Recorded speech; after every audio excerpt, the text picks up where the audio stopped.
Peace, everybody. It is I, Energy Master Allah, aka the Emma, and we are moving on to lesson 2 of the 19 code lecture series that I'm doing. If you haven't watched the other videos, make sure that you do so. The both parts of the introduction are currently up on YouTube right now. The 3 parts of lesson 1 will be posting on Monday, Tuesday, and Wednesday of next week. And like I told you, I got to record these things when I can. And I wasn't even sure whether or not I would be recording anything today because, of course, it is Easter Sunday, or whether or not you celebrate it. It is a time of family and merriment and getting together. And I do absolutely intend on participating in it. And even within that, I am reminded of my duty as a civilized person to teach civilization to others. That is one of my duties. And in fact, that is the 19th degree of the 1 to 40 in the 120 lessons. So I'll talk a little bit about that later on down the line after we cover the mechanics first. Then we start getting into more of the ideological side of it. But I got another reminder just a moment ago. My wife just sent me a video, and I'm reminded of a quote from Sadhguru. So a lot of you know that I trained with Sadhguru in the Shambhavi Mahamudra initiation, among other things, and over the course of several months. And he always said that we have a tendency, because of the way we've been conditioned, to long for something miraculous to happen in life. Like we want to see miracles because that's the way we were told the stories and things of that nature.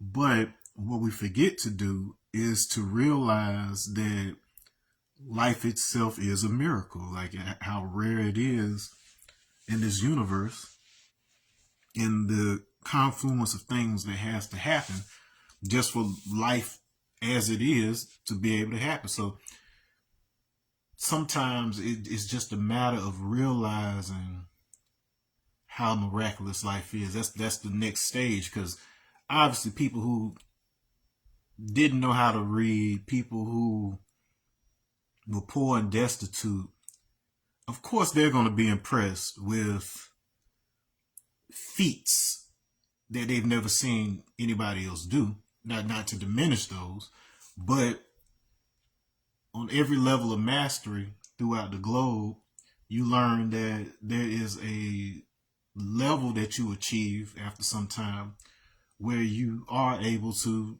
perform some rather amazing things that are beyond what was normal. But I think there's like at least 2-3 stages of mastery beyond that, because you have to get past, and in fact, that level, the miracle worker stage, is where a lot of people get stuck in the process of mastery, where they're satisfied with the idea that I can do something that other people can't do, and then they don't move on to the stage where they say, okay, so now I have the capacity to teach. I have to understand this thing enough to where I can show people that it's not something that makes me superior. It's not something that they don't have access to. I'm not truly a master unless you can do what I can do. And then by all intents and purposes, that's exactly what Jesus was doing in the narrative. He said, he turned around and told his disciples, you'll perform works even greater than I. So yes, the miracles are very important to the story, but the true miracle, it was his ability to then turn around and say, like, look, this is something that you're capable of too. It's just you have to, this is what you have to do, A, B, C, and D, and that's exactly what it is all of our duty to do, to achieve a certain level of mastery, then turn around and be able to make that a teachable skill. Well, I say all that to say the miracle that I witnessed this morning. My wife sent me a video of my daughter, Kalia, who if you don't know, she's 5 years old, will be 6 in August, and she's on the autism spectrum. And when she was smaller, there was a possibility that she would be nonverbal, that she wouldn't be able to speak at all. And with her therapies and spending the time with her, she not only exceeded all expectations, but she's been speaking for quite some time now. Great eye contact. She even seeks it out. And the video that was sent to me, she actually stood in front of the church, and she read what was there. And she's like one of the smallest things that was up there. And I say that to say, look, I know exactly what was invested. I know exactly what steps and stages and the time and everything else and the different factors here and there that contributed to that moment. And one of the biggest problems that we tend to have when it comes to this sort of thing in society right now is that we somehow allow our capacity to know to somehow negate the fact that it's miraculous. Like, just because you understand how you got to where you are doesn't mean that it isn't still miraculous. And in fact, one of the most miraculous capacities that we have as human beings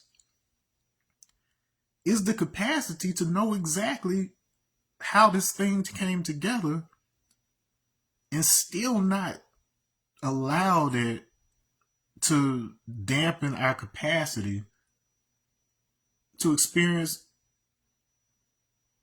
the magical essence of life. That's the whole point of us being here. If you're going to subscribe to this idea that we're just the supreme being having a human experience, even in that statement, you're essentially saying that you as a being have chosen to allow yourself to be childlike and experience the world like you're seeing it for the first time. And that's the beauty of having a child, is that they literally do all the stuff that you used to do, combined with everything that your spouse used to do. So there isn't a moment where my child does something and I don't recognize it. It's like I see myself in her, but at the same time, I see a surprising manifestation of that because I wasn't there when her mother was her age. We met when we were adults, right? And so to see her reach these milestones and become who she's becoming, every single day it still occurs as a miracle. And I have to allow myself to experience that as such. Each day that I wake up, I have to allow myself to experience that as a miracle. Because that wasn't guaranteed. Right? I've got intruders. Let's see who it is. Is there a reason somebody's trying to look who it is? Say hello. Hello. We were just talking about you. I saw you reading at church. You did a very good job. Say hello. Hello. Say, what's your name? Kalia. Yeah, that's my daughter Kalia. What do you need? You need anything? You just taking off shoes? Yeah. Okay, so that is teaching lesson 2 of this lecture series that we're doing. And so without further ado, as soon as she gets done doing what she's doing, let me go ahead and flip it around and let's continue where we left off. Okay. And in the last video, we got into some stuff about, the tribe of Christ, the Yatagarasus, secret society, the symbolism of the serpent and crow, and how all of these words and the old languages, how they intersect on the same concepts of the containment of waves and the ability to make that thing cycle over and over. So for time cycles to repeat over and over into a stabilized structure that then informs geometric structure. Okay. And so we distinguish between, so let's talk about stars real quick, star shapes. So we talked about this 8-point structure, whatever that was associated with the Dingier. So this can be written as or as, and to be real, which is probably pronounced Dingier, and there's a reason for that I'll get into later. But so you've got this 8-point structure, and then we associate our body type with this 5-point structure, which we could also depict like this. But the point is the 5 points. So we got the 8 and the 5. And so if you know anything about geometry, 8 to 5 is an estimation of the golden ratio, which we also call phi. So it is this proportion that is found all over the universe, in the structure of galaxies and the way that plants grow, and even your body and the spacing of the joints in your fingers and all that. And this specific ratio just happens to be the ratio of your height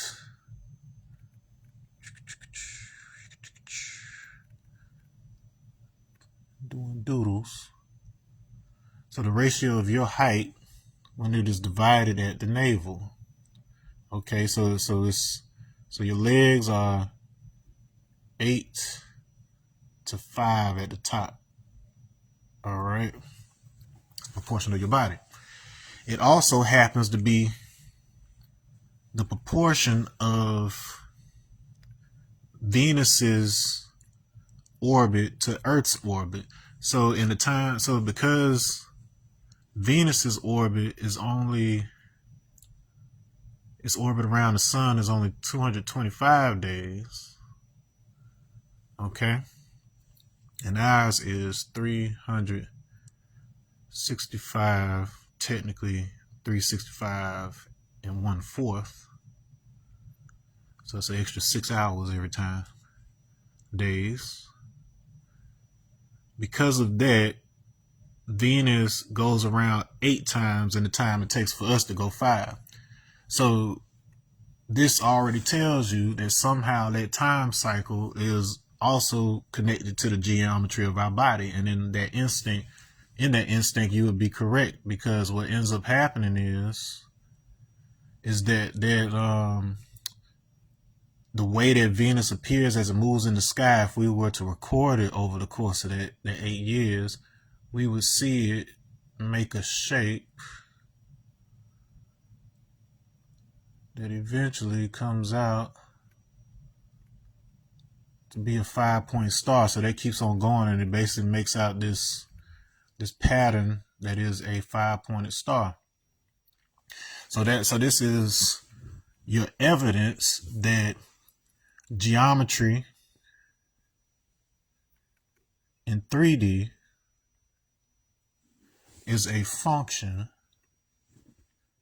of cycles in 4D. So time cycle. So it's the timing of things. So there's stuff that's happening anyway. There's momentum, there's movement and things going on. And if you time that movement, it's the equivalent of, if I'm so skilled enough that if I've got like a spinning wheel where I'm just splashing paint on it, this thing is spinning round and round, right? And I'm so good, I can drop drops of paint on this thing while it's spinning to where when it stops, I get a picture that looks like a star. That's the equivalent of what I'm saying. So things are already in motion and moving. And so we are painting with timing. And so the timing of Venus's orbit compared to Earth's in our perception is what makes this 5-point geometry. And so in our body, that translates as the proportion of our lower half below the navel to the upper half above the navel, 8:5, same proportion. So the entire bridge between third dimension and fourth dimension for us is laws of proportion. Okay, so if you can use proportional thinking, you can really start cracking and understanding this 19 code. In like Nation of Islam, 5% Nation, we talk about the Quran cycle. So every 25,000 years, the history for that 25,000 years is written ahead of time. Okay, and what that is to say is that knowing what the cycles are and that the way they work every 25,000 years, we could pretty much put narrative to that unfolding and accurately predict how things are pretty much going to play out. Like you have degrees of freedom as to how you might perform event A, B, or C, or whatever else, but events A, B, C, and D are going to happen in some shape or form regardless, because that's just the cycles of the universe. Just like unless something drastic happens that, causes the sun to explode, which we eventually will, but even that is part of a really long cycle. Okay. And I didn't bring this up in the last video, but we were talking about the 15th letter, and I talked about what it was in Arabic and Hebrew, but when it comes to our supreme alphabet, it's cipher. And then we already talked about the circle and the cipher, and in the alphabet definition of cipher, it specifically associates a person, place, or thing with a cycle of life or a being. So this is the first place where we get this idea that a cycle is a being. So in other words, what makes you you, the actual action of existence, requires time cycles. So your being is being more facilitated by this aspect of you, and it is the 3D that is following you. And then one thing that you learn in computer programming, so the word matrix, we talked about it in terms of a womb, but a matrix is also these numbers in brackets, and then based on their position, it determines what it determines how they translate space. So like if I was creating a video game, I would be dealing on one programming level with matrices of zeros and ones, something like this right here. And so each levels, because remember we had the 1x1, then the 4x4, then 3x3, and here we got 4x4. We had that in the earlier videos. Now, for any dimension, the dimension above it is the container for the dimension below it, which is to say whatever you're doing as this dimension is made possible for this one. So as far as our 3D reality is concerned, which has volume, so that's length, width, height, all of that, we need a fourth dimension out here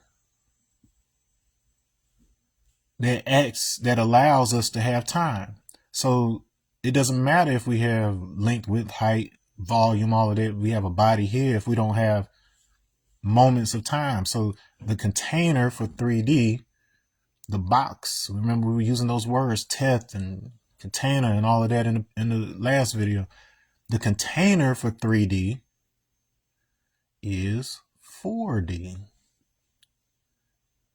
And as you could probably guess, that pattern keeps going. So the container for 4D is 5D, container for 5D is 6D, and so on and so forth. But as far as our experience goes, time is the container that's holding our 3D experience. And so we move through time. So this is why you'll hear like Einstein, whoever else say that space and time are coupled, because you cannot experience space without also experiencing a change in time. You can't experience you can experience a change of time without a change in space. But the point is, if I travel a distance, it's going to take time to get there. So those two things are stuck together. All right, cool. So we've got this idea that a time cycle in Venus's orbit is translated into the geometry of our body through the laws of proportion, the golden ratio. Now, the golden ratio is just one of a series of numbers which are called metallic ratios. And so each of these are named after metals. Okay, and so this whole time we've been talking about this concept of the sun, the moon, and the star. I'll do this one. Okay. So this whole time we've been talking about this concept of the sun, moon, and star. Now, esoterically, these correspond to the elements of gold, silver, and bronze.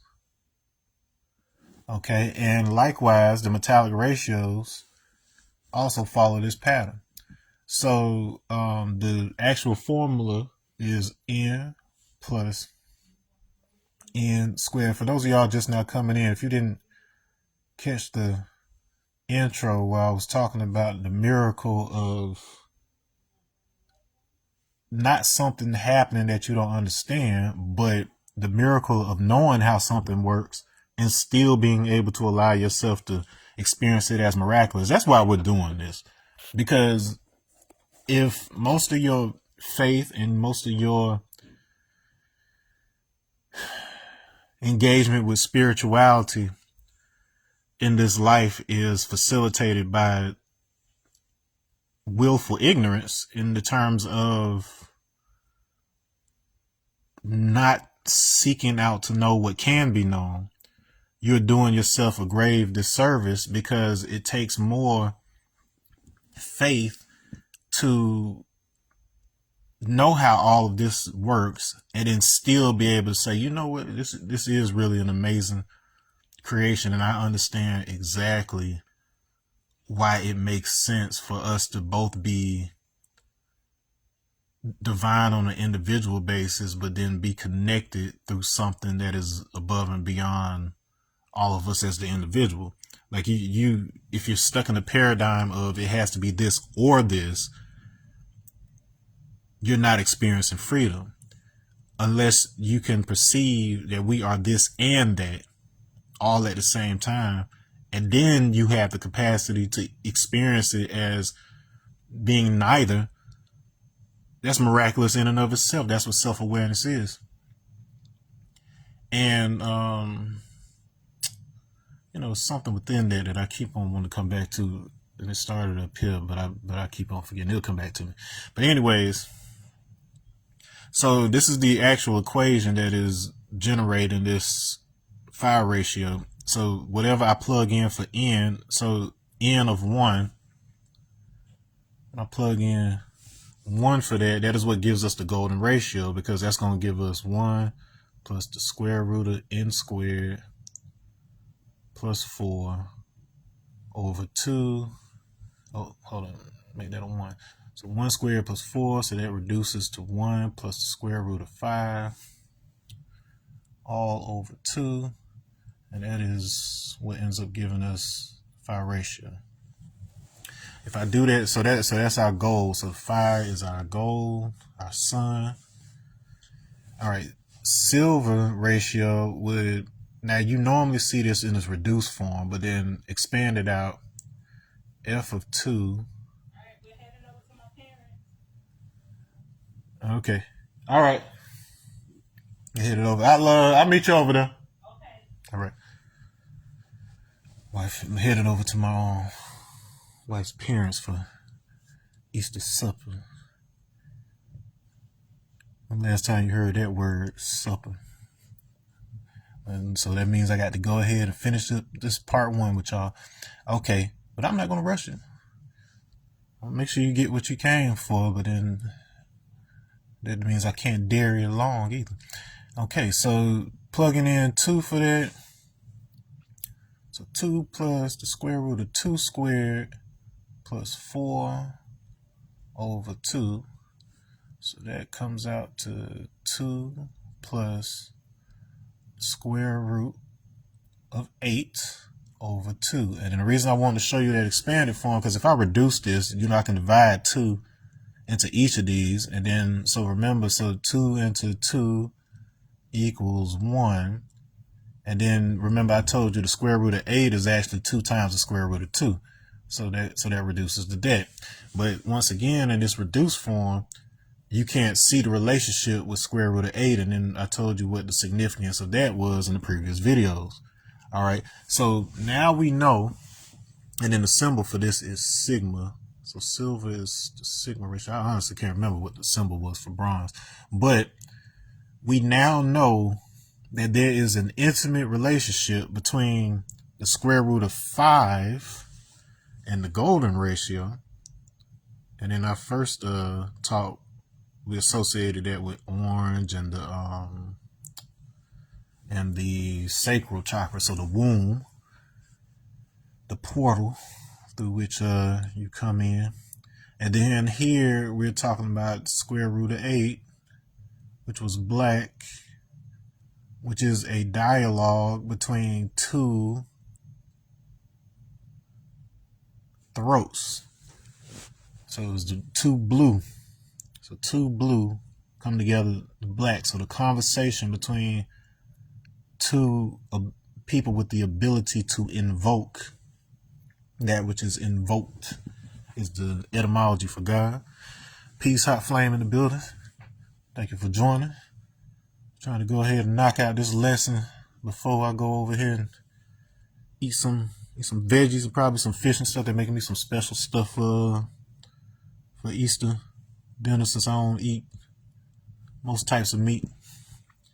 All right, and so but case in point, the important thing to draw from this is that we have this same 8-to-5 relationship between silver and gold that we also had up here with the orbit of Earth and Venus and the proportions of our body. So this thing is everywhere. It's everywhere. It's ridiculous. All right, and then just so we have a complete board before I erase stuff, let me go ahead and show you what the bronze ratio is doing. So if the sun is the daddy, moon is the mama, bronze is the child. And then remember, in the Bible, Jesus refers to himself in reference to the Nekustan, aka the bronze serpent. So in the old biblical story, Moses and the Israelites, they're in the desert, and the Israelites, they're starting to lose faith and whatever else, and God sends all of these serpents that are just tearing them up. And so Moses is instructed to construct this basically a post with a bronze serpent on it, and those who look upon the serpent will be instantly healed. But the catch is, the serpent on the post does nothing for people who haven't been afflicted by a snake. So you have to be bitten to be healed in the first place. And so this is a lesson. You could apply that to medicine, just like how medicine doesn't help you unless you're already sick. Like, you can't take a bunch of medicine now to try to prevent yourself from getting sick. That would just make you sick anyway. It's poison at the end of the day. So all of this imagery that we're talking about with serpents and all of that is based around the concept of venom, which can heal you from a snake bite because you use the venom to create the anti-venom. And the anti-venom is specifically made for that specific type of venom. And so that's what Jesus was trying to tell you, that he was the remedy for a specific type of ailment. If there weren't any sin, and remember, sin was the word for moon for the moon god, if it weren't for sin, he would have nothing for you to redeem yourself. So this is, oh, and there it is. Okay, that's what it was I was thinking about earlier. Okay, so it's about experience. This whole thing is about experience. It's not enough for you to just be innocent and have done nothing throughout your lives. This is the reason why Adam and Eve had to leave the garden in the first place, because there's nothing to redeem until you've experienced something, because this whole thing is about the experience. And so the bigger cosmic lesson that's trying to teach you is that, yes, we have all these expensive technologies and all of these tools that break things down and then show how they're really working on like a scientific and, mathematical basis. But at the end of the day, as a human being, the only thing that you can really verify is your experience of those things. So it doesn't matter. You can tell me all day that the earth goes around the sun and what they're doing with the moon landing or whatever else and blah, blah, blah. But from my position on the earth, as somebody who does not have an access to space shuttles and stuff like this, I experience the movement of Venus like this. So your proportions, your 5-point proportions of a body are based on the experience of being human. That does not necessarily mean that this body is what you are on the higher multidimensional or spiritual level. You are many things, but the way that we experience ourselves from our perspective on earth is as this 5-pointed body figure. We just happen to be how God experiences himself when under the circumstances that we are under as earth incarnated beings. That's the easiest way to piece that together. But anyways, so because this is a star, this also is dealing with our body to some degree. Yeah.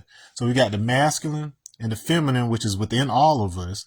But then those two things are combined with it. And then, you know what? I'm going to use this as the symbol for that, just because that's exactly what ends up happening. You have DNA, you get some from your mama, some from your daddy, and they curl around each other like two serpents winding each other or whatever. And then it comes together to make you. So you have in your spine, you have these channels of energy.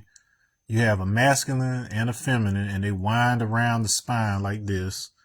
And when those are balanced, it creates a standing wave in the center that allows you to interact with your true self, which is your higher self. It's called the Sushuma's channel.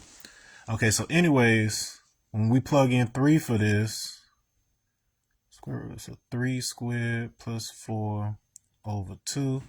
I can reduce this to 3 plus, so 9 plus 4 says 13 over 2. Now, if I keep on going to like 4, this pattern is not going to continue going on that I'm about to show you. But it does happen specifically with 1, 2, and 3. So 5 plus 8 equals 13.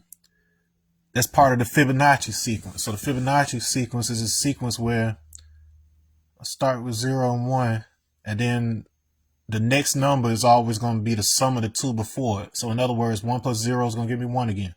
1 plus 1 is going to give me 2. 2 plus 1 is going to give me 3. 3 plus 2 is going to give me 5.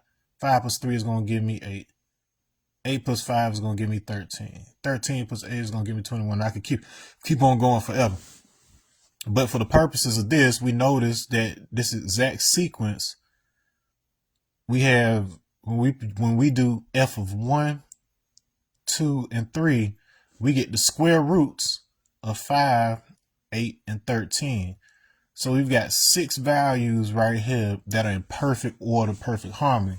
And hence, the whole nature of our existence is rooted within that particular framework right there.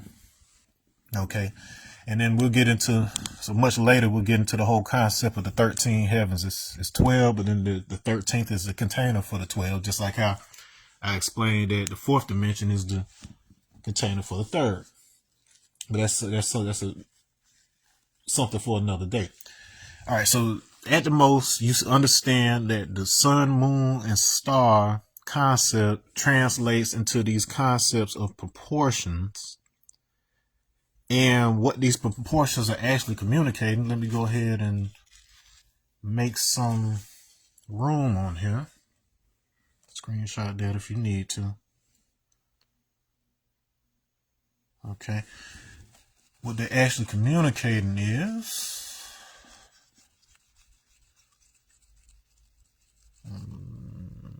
I kind of want to leave them there for a second. Leave those there. I already erased a little bit of it. It's cool.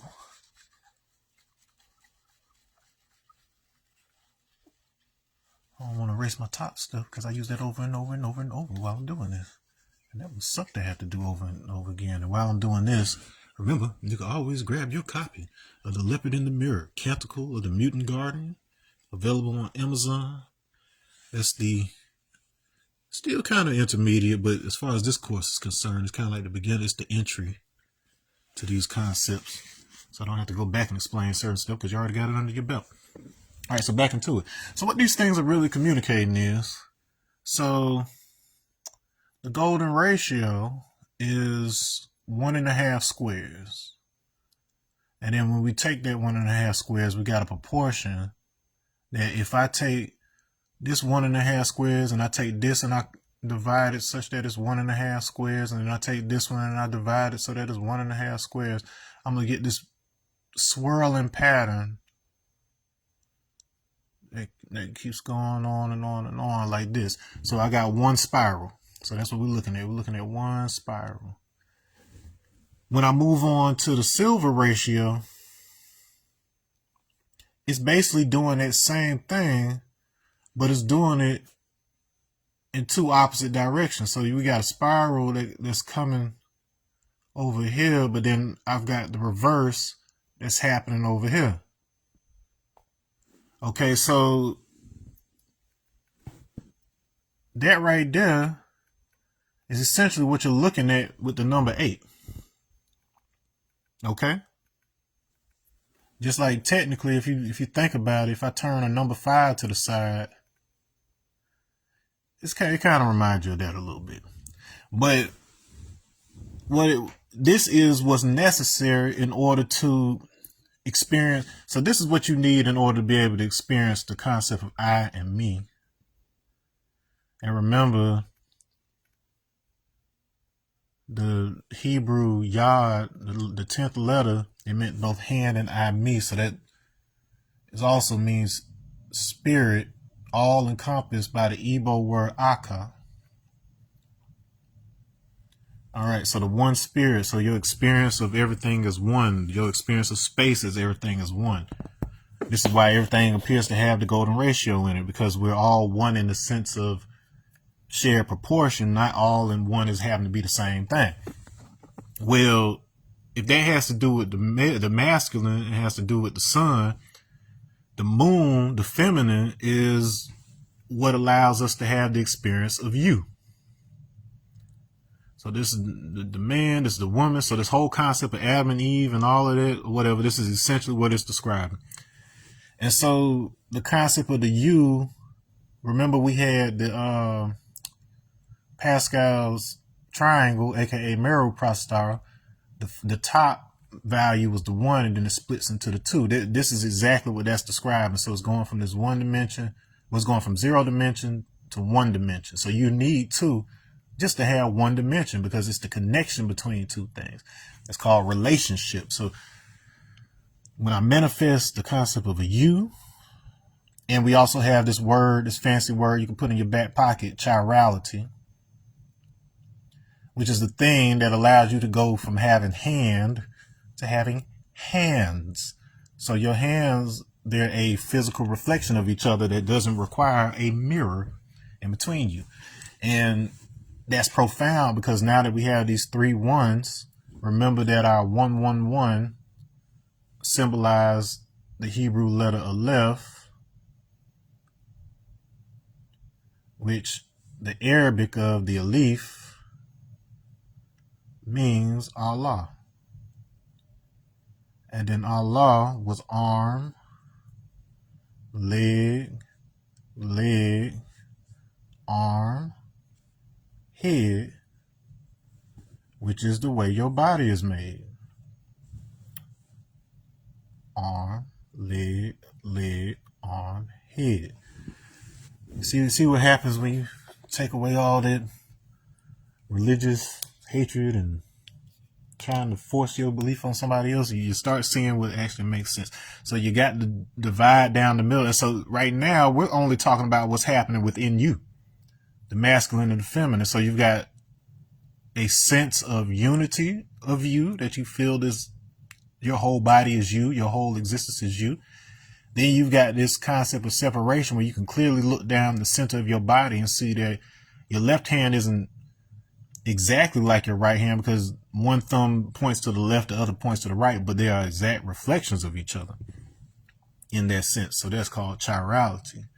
And when it comes to atoms and whatever else, the only reason that we're able to have a physical reality is because the direction that something is facing when you put the pieces together makes a difference.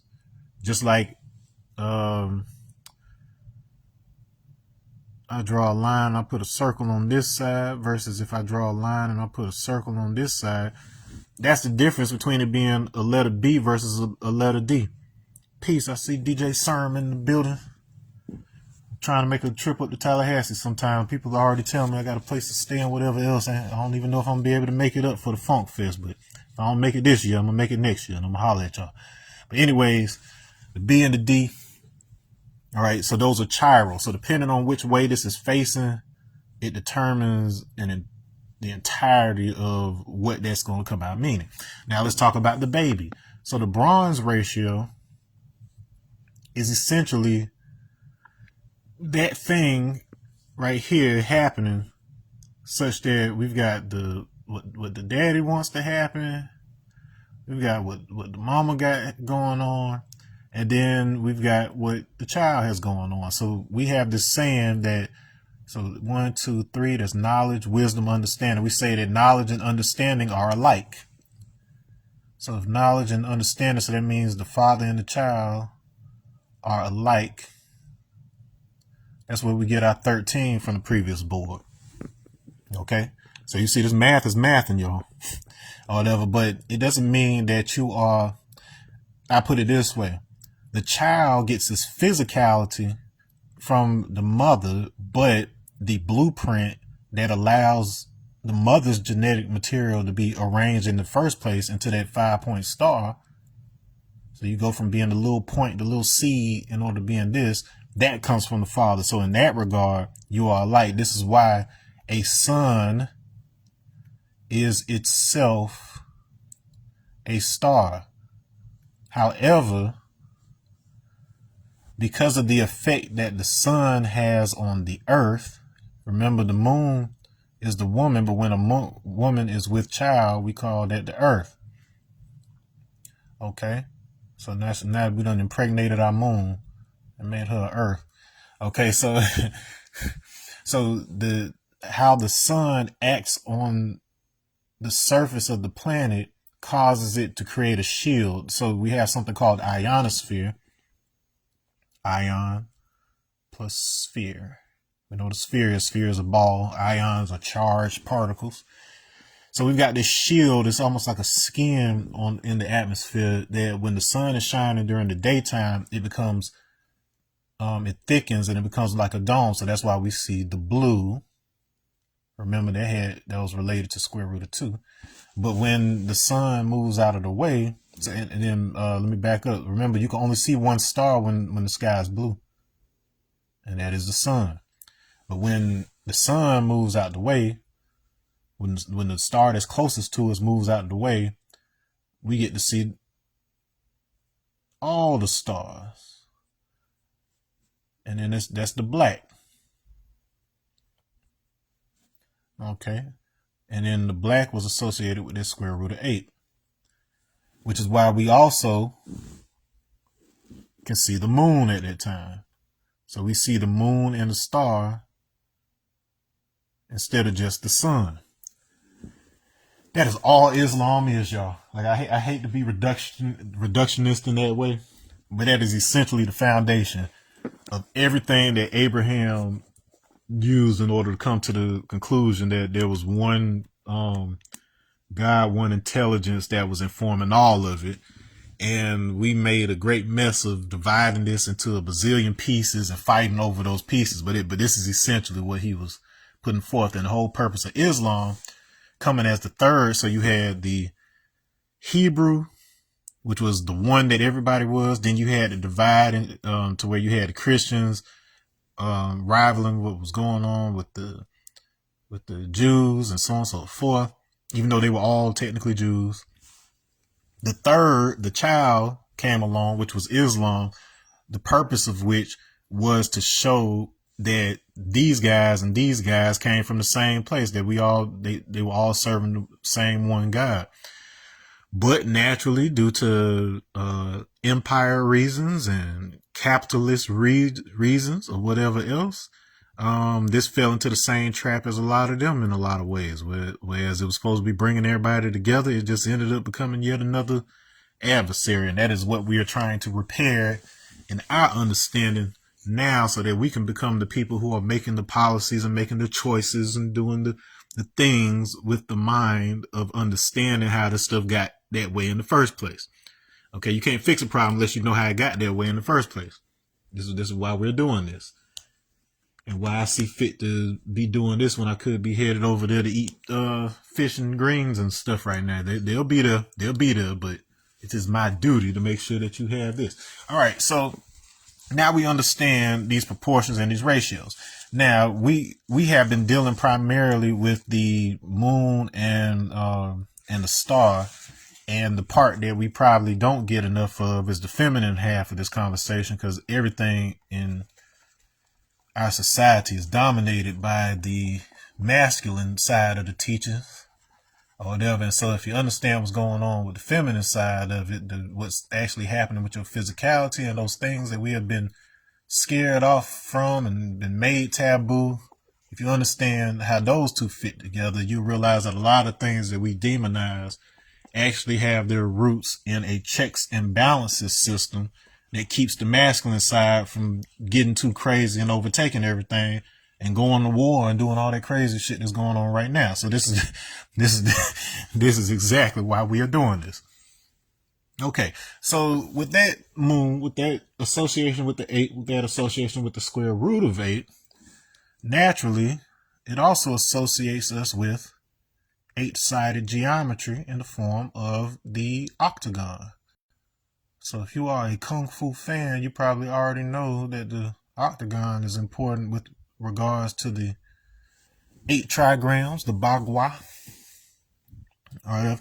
But the significance of the octagon here is that 1 plus square root of 2, which is the equivalent of 2 plus square root of 8 over 2, those are equal. That comes from the proportion of one of the sides of the octagon to the distance, the furthest distance between points in the octagon. So you had this common theme when we were talking about the cube and all of that. We had this common theme where it was always dealing with the distance from one point to any other point in the structure. But once again, the proportion of this top line to this distance right here gives us that 1 plus square root of 2. All right. Now, we talked about standing waves, and we talked about how, briefly about how chanting Om. So I'm going to go ahead and give this away for you. So Om, that stuff you hear the monks chanting and all that, blah, blah, blah, it means nothing. This by itself means nothing unless you also understand that that word is actually saying and that's just level one. That's just the entry level, because even that doesn't do anything for you unless you understand that there's a dot right there, and what that dot is it represents the sound which can also be written as this symbol right here. So there are actually four things that are happening when you chant Om. If you only understand it as one, you're missing out on what it's actually supposed to do. And that's kind of the point, because the sound Om spelled like this actually means vanity. So you're doing it in vain. This one actually means realization, because you realize that you're actually targeting sound for a physical experience. This is all in your head. You're just making some stuff up in your head with that one. But when you understand it on this level, you're actually directing the sound to parts of your body. And then that is the entire basis of this concept of a vibratory Quran, vibratory Torah, or whatever else. And the point I was getting at earlier when I was talking about the Quran cycle was that if cycles are beings, it's trying to tell you that the Quran isn't simply about Allah. It is communicating the structure of Allah himself. And because you are not something excluded from that framework, and in fact, you are the only physical manifestation of that there is, because Allah isn't a physical manifestation. God isn't a physical manifestation. When he experiences himself physically, it's what we call human. It's what we are. So Jesus, as the embodiment of God, was never intended to describe only one person's incarnation, but the fact that you are in physical flesh. And when you become self-aware, in the sense that you know that, oh, okay, I'm God. There's a reason why I came in this particular form that is not the same as why that one came into this particular form, or whatever. Like, once you realize that, then that's what it is essentially meant by the black man as God in the context of Black Islam. It's not supposed to be some nationalist, supremacist type of sounding stuff or whatever, but unfortunately that's what it came to, because people didn't know what the hell they were talking about. All right. So that's what's really happening. And so on, and then once again, I'm getting ahead of myself a little bit. All right. So when you're sitting, meditative posture, whatever else, Om is supposed to hit you near the solar plexus with the A, heart with the U, back around to the throat with the M. And then when you do that noise, and that's nasal. So we'll put that up here in the nose.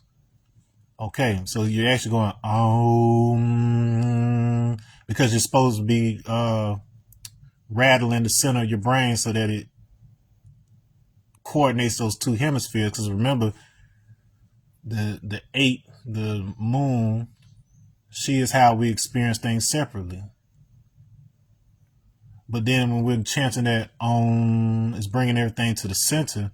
So we cannot directly experience the Father aspect, but we can experience a physical version of that in the form of the child aspect.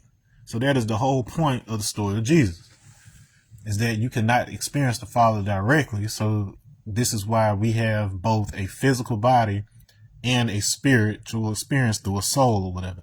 That is all talking about what's happening in you. Everything that happens in the Bible, everything that happens in the Torah, everything that happens in the Quran is talking about things that are happening inside you within your experience.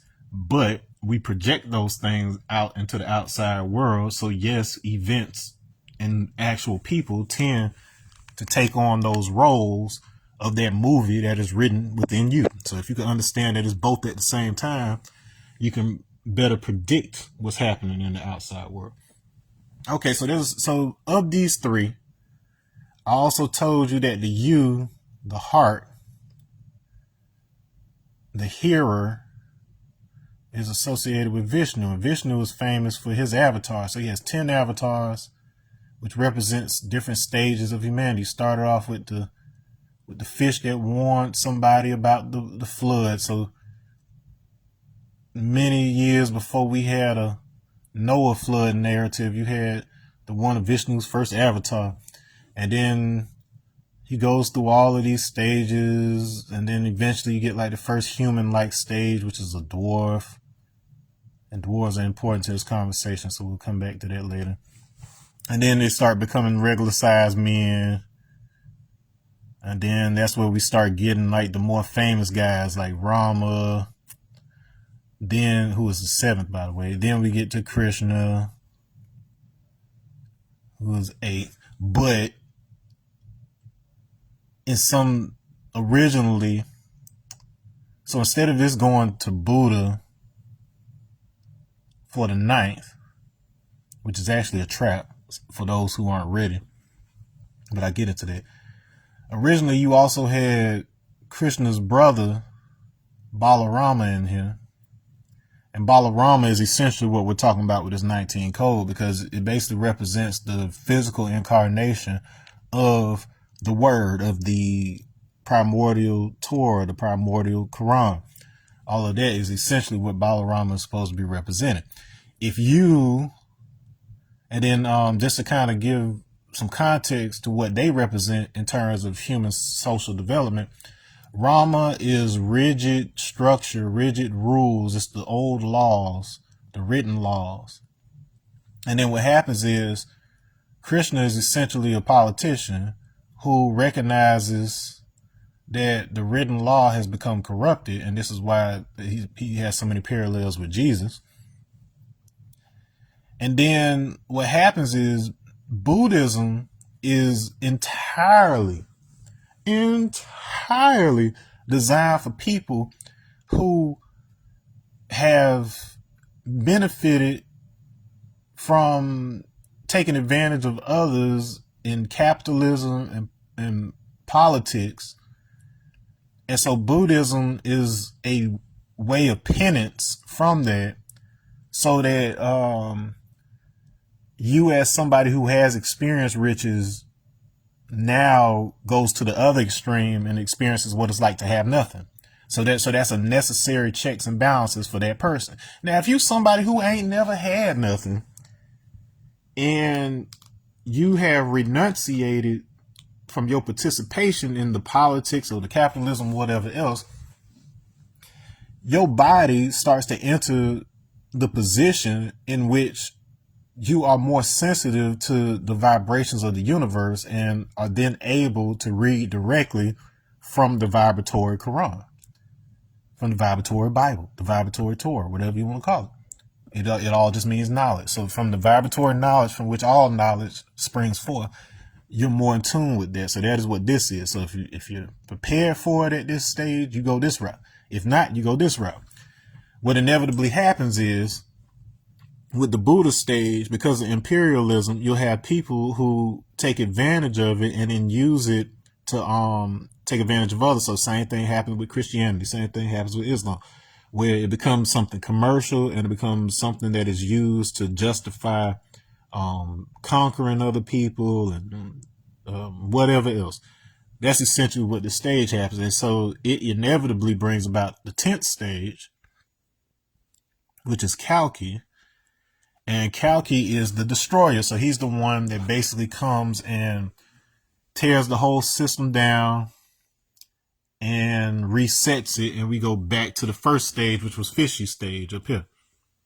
So the flood happens over and over and over because you would rather take the bag than read the original Quran for yourself. So you put too much faith in a physical version of it that was written by some other dude, and you started worshiping the dude that wrote the stuff or told you the stuff, instead of you saying, oh, okay, that person was an example of what I'm supposed to be doing, so let me do that thing and then be able to check the math for myself and then see what the truth is. And then from there, I will know if it's the truth, because once I incorporate it into my actions and my understanding, I should be able to maintain peace.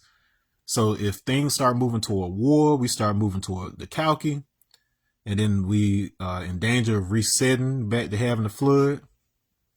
But that is not an inevitability, because we can always go back this direction, become aware of the Balarama, the incarnation of the serpent, the word, and we can fix that. So that's what this is about. So it's a sense of urgency, but it's not a sense of urgency all at the same time, because you can cure the world in a single day if you know the right recipe. But once again, we could not access this cure unless we got sick first. And these are the steps that basically made us sick, by following rigid laws, without knowing why we're following those laws. We get the illness, and then we have to now heal the illness, because that is what our purpose is, to learn how to heal. Okay. And I'm not just talking about on a physical basis. I'm talking about healing fractures in reality itself. All right. So this octagon. So there's a thing. So I was talking about the standing waves. There's this thing in Hindu practices called the Shiva Lingam. Okay. I'm just going to draw a quick version of that. All right, so Shiva Lingam, and you'll see it, and it'll have like little patterns drawn on it, and all of this. This part's actually underground. So this is the base that's underground.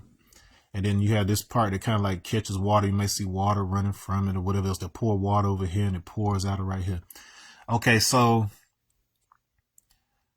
this comes from a story where, so the lower level, that is associated with Brahma, and then Brahma is representative of the creative aspect of God, the creator aspect that shapes the physical universe.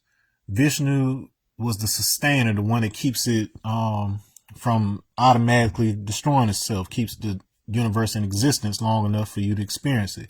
And then Shiva, or Rudra, represents the destroyer. But like I told you, there's a hidden fourth stage. So the destroyer is also the one who resurrects the universe. So mind you, all of this is at least 500 or 600 years older than the time of Christ. So Christ was just the latest iteration of this same process of the universe, in which he was also in addition to being the resurrector, remember, he was the one that came in Revelation to wreck shop. Like when things weren't going how they're supposed to, this whole concept of the Kalki, which basically means it's related to time, related to death, but the whole point is it's the person that does the reset. This whole concept, it is Easter today. You can have a zombie movie understanding of today, or you could understand it from the deeper aspects of it. And what we are essentially talking about is, if we can have a mental resurrection, we don't have to have the physical resurrection. If it would ever happen. I'm not saying that discounts it or whatever else, but the point is, if you activate this properly, your perception of the physical and non-physical would be such that you wouldn't even need a physical body like the one you have now, because the experience would be so integrated, you wouldn't even notice if you didn't have a physical body, because you're still experiencing the spiritual universe as if you were in a physical body. Like that's the transfiguration.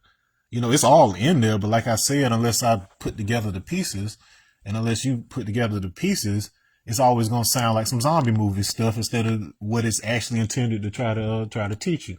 You have to be able to access the concept of resurrection in your mind before you can ever even hope to understand how that could be a physical possibility. Okay. So anyway, so with these three parts of so the whole point is, this thing is a model of your body at the end of the day. in terms of the part that actually resonates when you're chanting this. So if you just look at this as the center of your body, and it is divided in 3 parts. The top part is the masculine, so that is the Shiva aspect. This middle portion right here, Yoni, is the Vishnu. So in the story, Vishnu has one avatar that is a woman, and the female avatar of Vishnu has a child with Shiva. They become one and all of that, blah, blah, blah. And down here, the base, that one is the one that represents Brahma. Now, these 3 aspects, so you can look at that as 3 waves coming together. So 3 waves have to come together to make to unveil the hidden portion. And we have to properly connect all these. Now, the 3 of these, they are represented by, so Shiva would be the circle, representing the spiritual, more or less. At the bottom, you've got Brahma, which represents the physical, more or less. And thus, in between the two, if I look at it as, so let me draw a square and then connect the corners. I got this X, and then I got this, dividing this into 4. If I combine those two, I'm essentially getting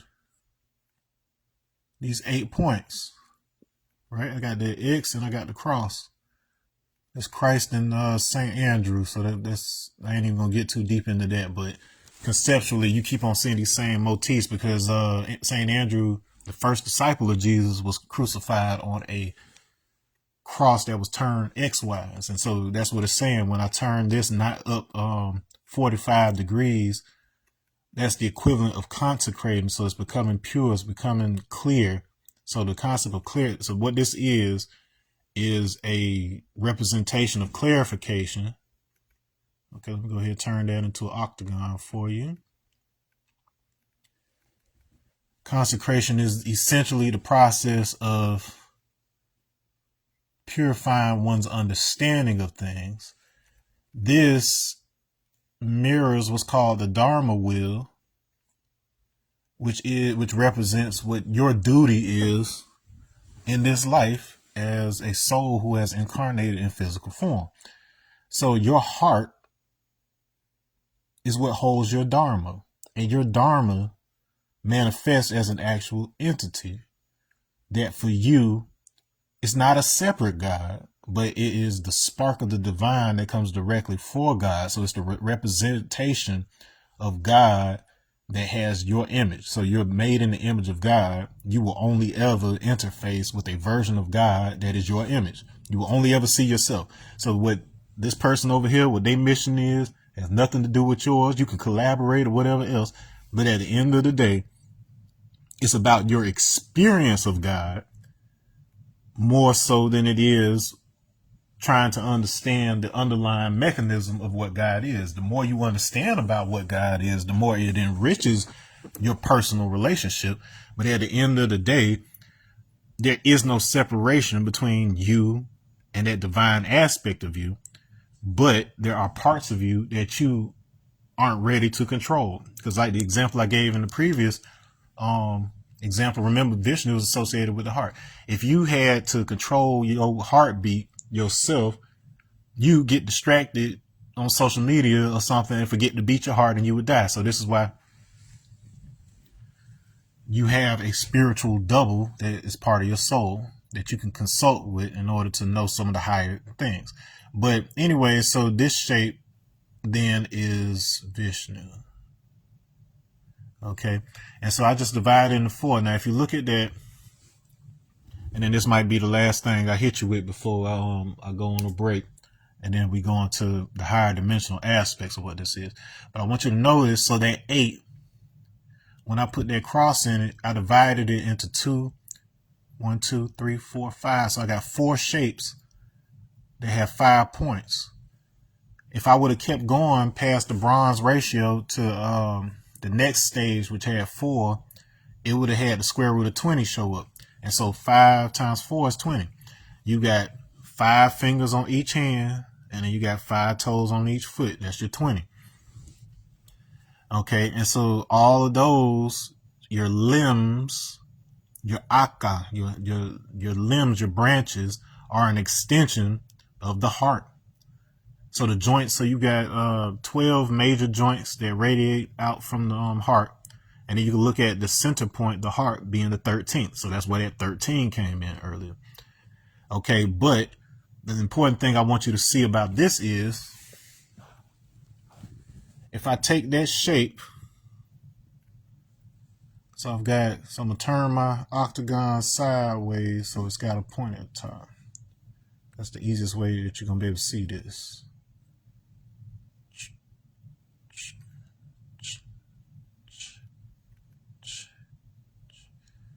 I'm going to do and separate down into those parts.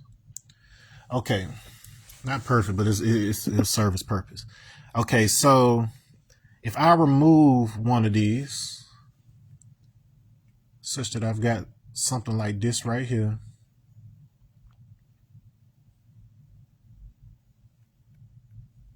and then I've got this guy out here with his 5 points. Okay, now it looks like Pac-Man, but case in point, I can connect the dots inside this thing and make a what? A 5-point star, right? And then what does this look like?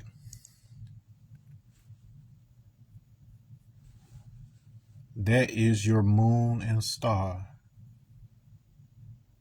This represents the earth, which is the mother, the woman with child, the 2 and the 3. This is the feminine aspect, how it connects to the child aspect. This is Mary and Jesus. And I get into that real heavy later on after we get past some things. But then Islam is supposed to be related to the relationship between Mary and Jesus, and how she serves as the portal, the conduit through which God enters physicality. And it is not just a story of one set of people, but for all human beings. This is the story of how the first ever human woman gave birth to a human man who was capable of self-awareness. So we've had plenty of hominins walk the planet, but then the first Homo sapiens, the first aware, original man that could recognize that he was God in the flesh or whatever. This is the story that we're talking about here. All right, and so is there anything that I want to keep into this part? So I will get into some of the linguistic aspects of what I just described a little bit later, but the important thing to remember, so this yoni thing that is associated with Vishnu is the womb. Womb is the matrix. By the way, the father is called the patrix. So the patrix is the thing that punches out the hole that allows you to keep on making copies of that thing. And we'll get into that a little bit later too. But then we can associate the sun and the masculine with the patrix, the thing that punches out the hole. You can associate the feminine and the moon with the matrix, which is the actual hole that can create the copies. And then the child, the star, would be the character. So we use that word character both for your behavior and for like when you're playing a character in a play, as well as a character that you type or write. These are characters. So it's like a printing press. So you've got the master mode, which is the unmanifest potential. You've got the actual physical apparatus that you're going to use for your printing. That's the mommy. And then the thing that comes out when you put some ink in it or whatever is characters on the page. And if you can understand that concept, you can understand the sun, moon, and star, the masculine, feminine child, the fire ratio, the silver ratio, bronze ratio. You got all of that is talking about the same thing. This concept of trinity. That's what it's all talking about. Okay. And when we pick up next time in part 2, which may get recorded later tonight or it may not be recorded until tomorrow or whenever I get around to it, I'll pick up here and we'll start talking about some of the linguistic underlying stuff that's happening with that. We'll get into a little bit more about these translations between third and fourth dimension so you can kind of understand how your higher aspect stores and communicates information with you. And may or may not get into this until maybe a part 3. I'll try to get to it in just 2 parts, but chances are I'm gonna have to go into a third part. And in that third part, I will be talking about the cycles of our solar system that match with this whole 19 code principle. And then you'll be able to start seeing how the words are written in the cycle. So if you understand the math of these cycles of the sky and the earth, you'll understand exactly where the information found in the Torah and Quran and the Vedas and all of that comes from. And from that point on, you'll basically be like Book of Eli. You'll just be a walking, talking Bible yourself. You'll be a walking, talking church. You'll be the whole shebang-a-bang within one body. And as a result, through your behavior and your actions, your character, you will transmit that same vibration to the next person such that they have self-awareness and that they live in peace. So it should become so natural that we don't have to go through this whole process. It's just that in being with each other, we are naturally peaceful. And then we'll basically go back around to the beginning of the cycle again, where we're trying to figure out, well, everything's at peace, but now I have questions. How do we get this way? Well, if we manage to maintain that level of peace and we remember, oh, okay, this is written within us, then we'll be good. Just as a whole entity, we will be good. And so on that note, let me go ahead and hit this road. Hope y'all have a safe and enjoyable holiday weekend. I'll see y'all in the next one. Peace.